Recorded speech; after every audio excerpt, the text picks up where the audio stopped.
Well, it's a lot to take in. Um, the Halloween Apocalypse, Doctor Who Series 13, Episode 1. It's about damn time, Chris Chibnall. About damn time that you do your best work. And it's like the end now for you. Talk about deep. And that's what this episode is really about. It goes deep into story, characters, aliens, phenomenons. Everybody has their own job duty. Cavanista, the dog creature, is assigned a human to protect, and his whole fleet is assigned to protect the entire human race and take them off Earth because Earth's about to be destroyed by the Flux. The Flux villain, the alien, the one that was imprisoned since the beginning of time or whatever, revealed himself to be an enemy of the Doctor, that they've battled, and he's always been defeated by the Doctor. Turns out that it's probably the first time the Doctor's encountering this alien. But to him, it's the last time. Sort of like a River Song type of thing. We have a companion, Claire, who was taking the long way around, meaning that she probably was zapped by a weeping angel.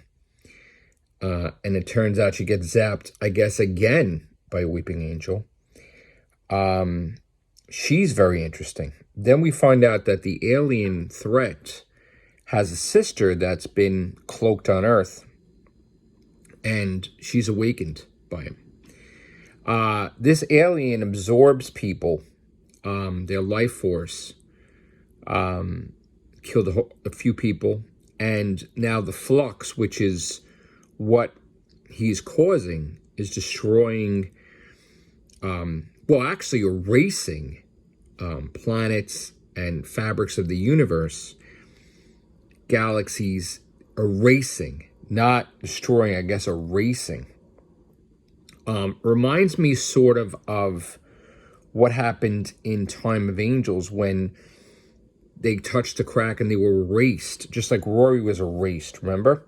This could be tied into that. The Weeping Angels, of course, being a part of this, to do with time and erasing and time energy. Centaurans are part of this. Centaurans traveled through time before. Then we got Vinder, who is, I guess, assigned to monitor if anything changes, like phenomenon, I guess, like time or whatever. And, oh yeah, it did.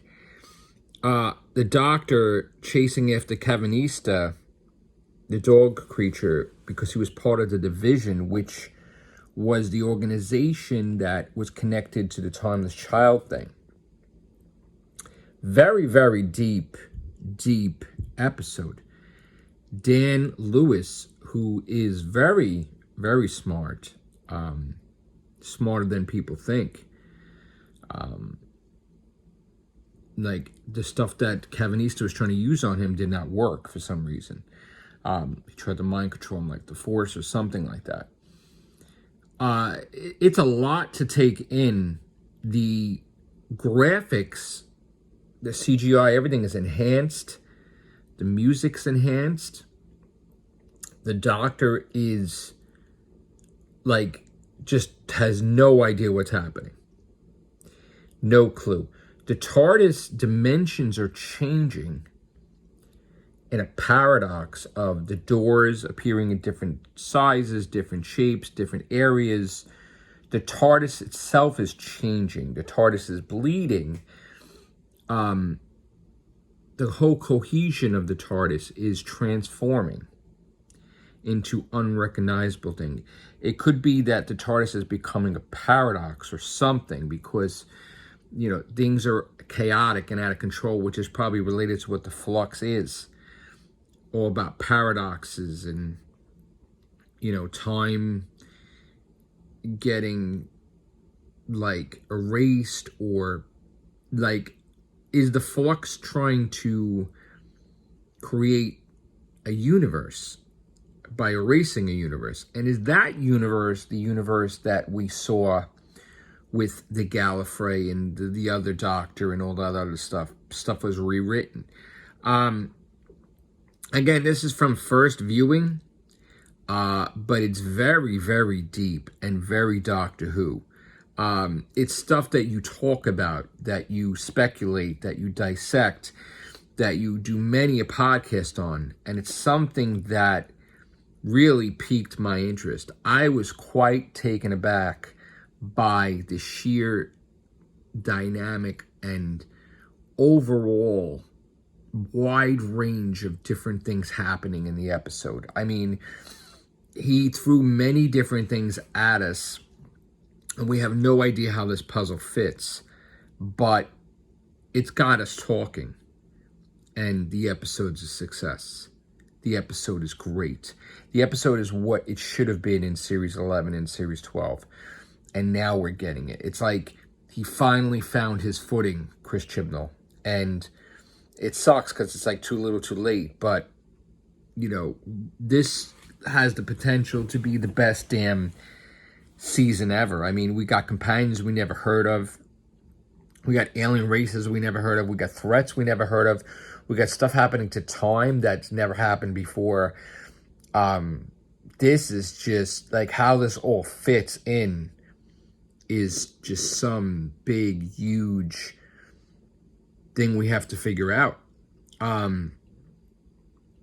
Wow.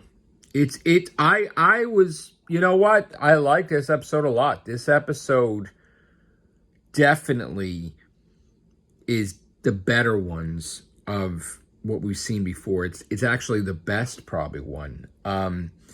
If we could get stories like this deep, getting us hooked, then Doctor Who is back with a vengeance. I mean, it's got us talking, it's got us thinking, it's got us using our noodle, trying to figure out what the hell is going on. I really enjoyed it. The stuff with Vinder reminded me of the Torchwood archives with the Impossible Planet and the Ood and Satan Pit and all that stuff.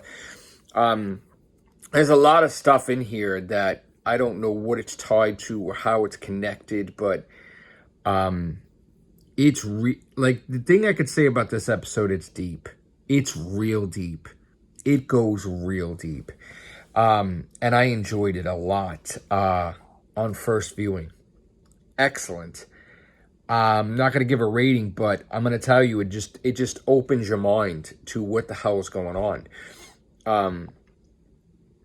Now, the beginning was quite interesting, how the Doctor and Yaz were trapped, and I guess it was Kevin Easter that was the one that was going to basically kill them and set them in the trap or whatever.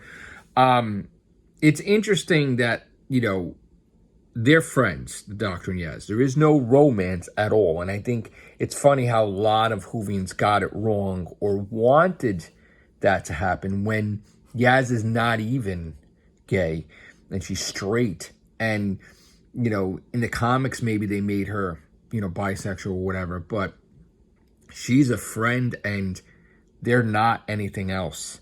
They are friends, flat out. And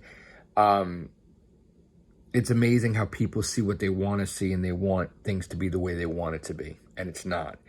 I'm glad that they're not more than friends. Dan Lewis seems to be a character that I think is going to be better than I expected. Better companion than I expected. I think he's going to fit right in.